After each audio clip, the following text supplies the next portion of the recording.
What is the best GPU right now in terms of value for 1080p Ultra?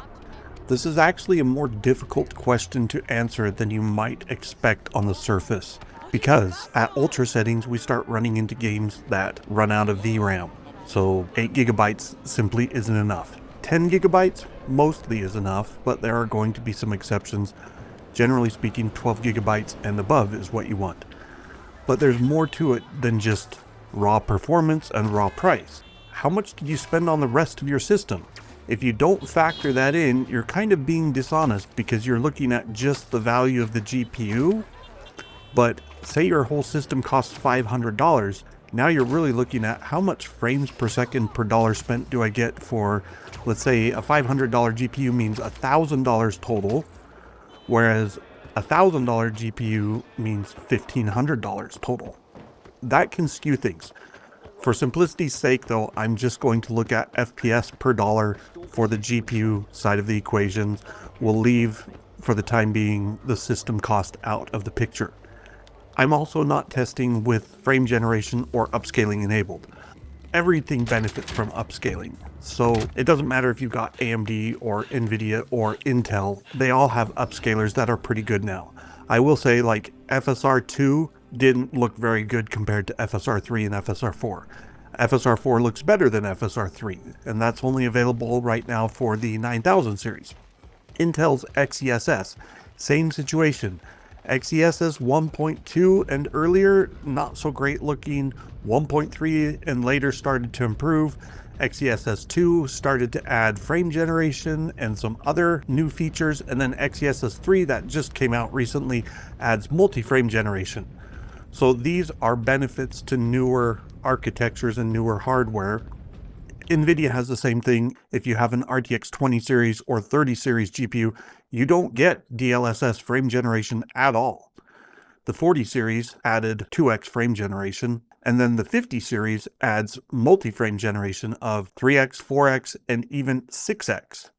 That's not going to be a 6x improvement in gaming performance. Just be really clear on that. And I can explain it really simply if you want to think about it in the big picture. What if we have MFG 1000X? We're going to generate 1,000 frames for every rendered frame. This is ludicrous, but it illustrates the problem with more generated frames. So with MFG 1000X, if you had a game running at 2 frames per second, sampling at 2 frames per second, and then you're going to boost that to 2000 frames per second, but you're still sampling user input at 2 frames per second, it will feel super sluggish and floaty and bad. It won't be playable. But hey, you're getting 2000 frames per second. It's stupid. Somewhere between no frame generation and infinite frame generation, we cross this threshold where it just doesn't matter if you generate more frames via AI.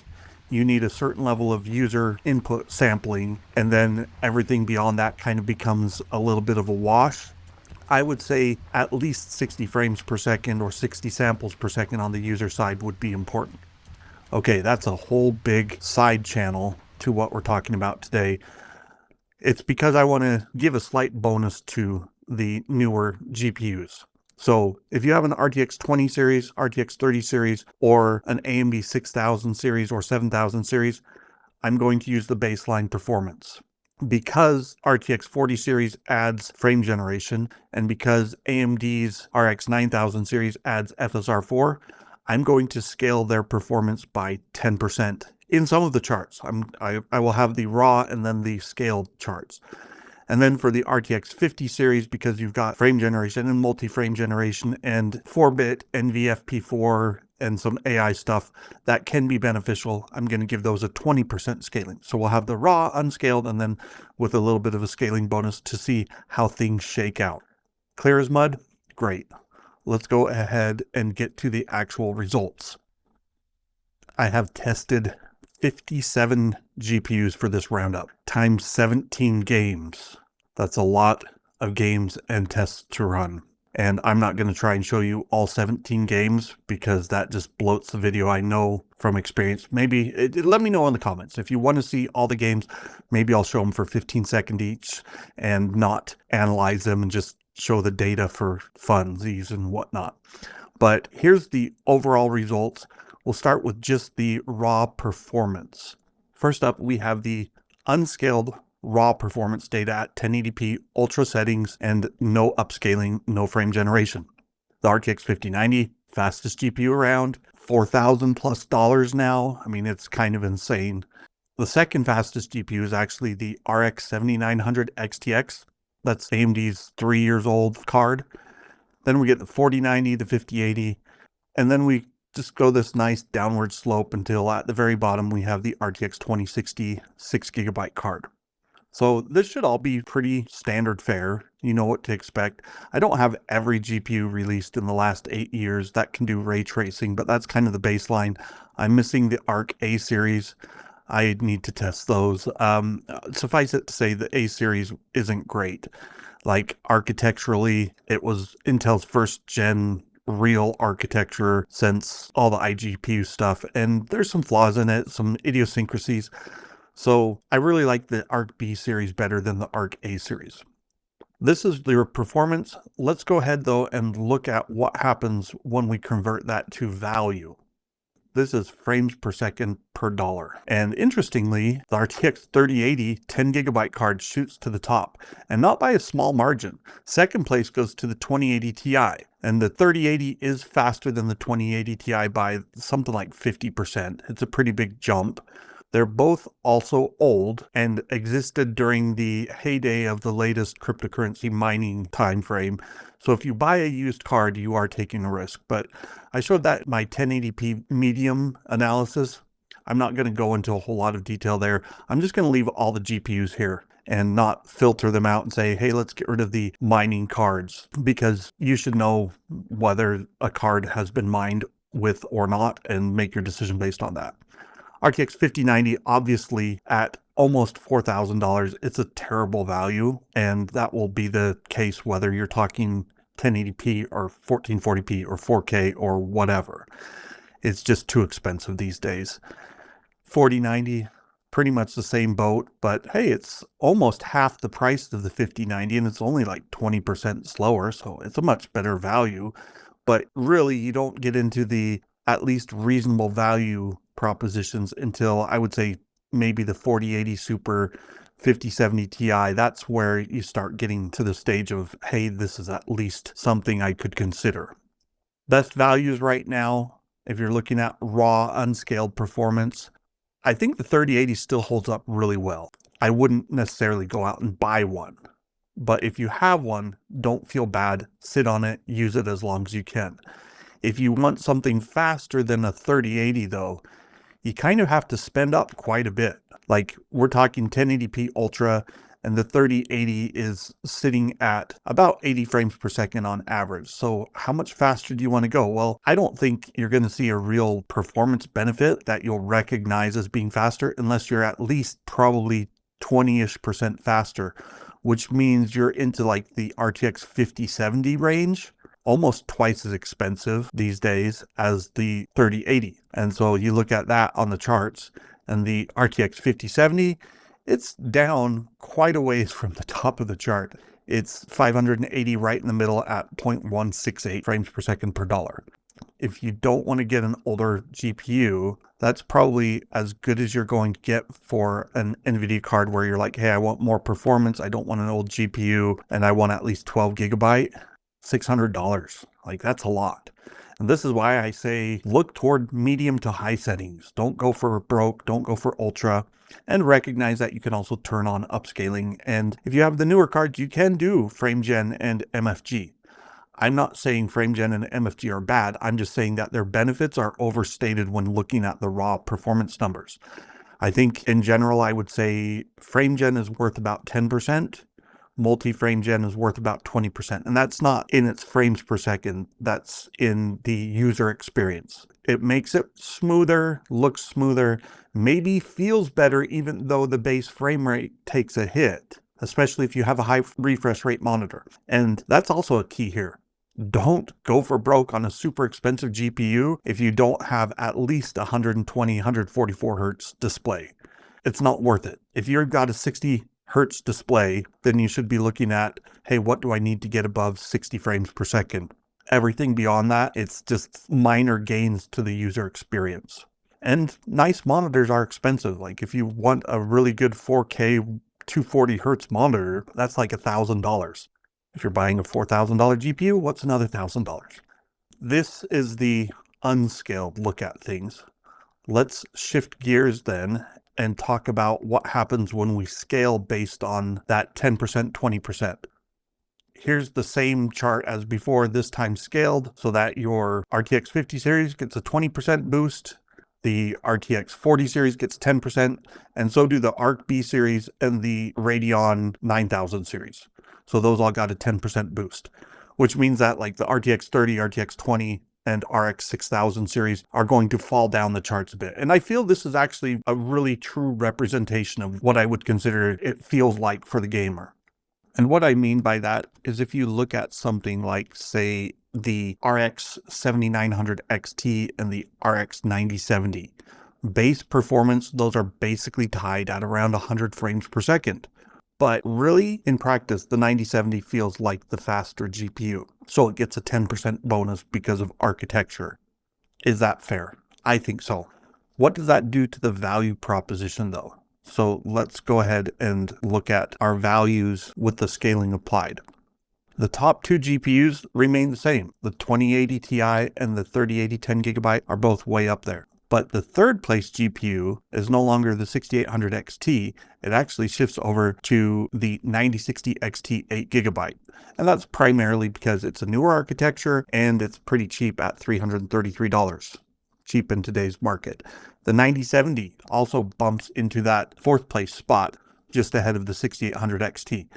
Yes, it's more expensive, but it's more than about 20% faster is what it feels like to me. Fuzzy math, whatever you want to call it. You can take it or leave it. I've got both charts in here. You can see the raw performance and then the scaled performance, raw value, scaled value. I like the scaled value because this is how I would think about things. I mean, sure, the 3080 is pretty good on performance, but it is a 5 or 6 year old card now, and it only has 10GB, and it uses a lot of power. 3080s legitimately, especially the factory overclock cards, they can push 350 watts. The 4070 offers a very similar level of performance to the 3080, and it costs about 50% more, but it only uses like less than 200 watts often. So there's a pretty big power savings there, and I don't really think the power difference is going to show up in your bill too much unless you're paying crazy electricity prices. But it does mean more heat for your office, good in the winter, bad in the summer, more AC in the summer if you've got AC. I do. Anyway, what cards do I think are really the best ones to go out and buy today if you're looking at 1080p Ultra? And I haven't said this yet, but 1080p Ultra, consider that like the baseline. And if you want to run 1440p Ultra with quality mode upscaling, performance is going to be very similar to 1080p Ultra native. If you want to run 4K with performance mode upscaling, it's going to be only a little bit slower than 1080p Ultra native. I think upscaling's great, but it's not apples to apples all the time, different algorithms, and so on. Throw all that out, take my scaling into consideration. AMD's 9060 XT 8GB, definitely worth a look. I would shy away from buying a 2080 Ti or 3080, even at good prices, just because you don't know where they've been. 9060 XT, it hasn't been mined with. It's going to be slower though, so maybe you want a faster card, in which case, I think the 9070 at $535, if you can still find that, prices are going up right now, that's worth a look. Not far beyond that, in terms of price, the RTX 5070 is a great option. It has enough memory that it can make ultra settings at 1080p and even 1440p viable. It's got all the latest and greatest features like multi-frame generation and DLSS upscaling. It's still a $600 card almost. Maybe it's more than $600 if you go shopping late in August or September. We'll see where prices land, but they are all heading upward. I would not pick up the RX 6000 series, RTX 20 series, or RTX 30 series if you don't already have them. If you have one, keep it. Use it as long as you can, turn down the settings, turn up upscaling, game until you're in a position where you're like ready to spend $600 or more is my advice. If you have really deep pockets, obviously who cares about value? Just go ahead and get the RTX 5090. And yeah, it's a terrible value in terms of performance per dollar, but you don't buy a $4,000 GPU just because you want 20% more performance or whatever. You buy it because you have so much disposable income that it really doesn't matter. Let's talk about the 5060 Ti, 8 gig and 16 gig. The value proposition does favor the 8 gigabyte card right now, mostly because the extra memory on the 5060 Ti 16 gigabyte, it's really quite expensive, and you don't get enough of a performance boost to match the minor gains in performance that you get. So $565 versus $360. It's too much. You're getting maybe 20% faster on average, depending on the game. Some games will see less benefit, some will see more, but you're paying $200 more.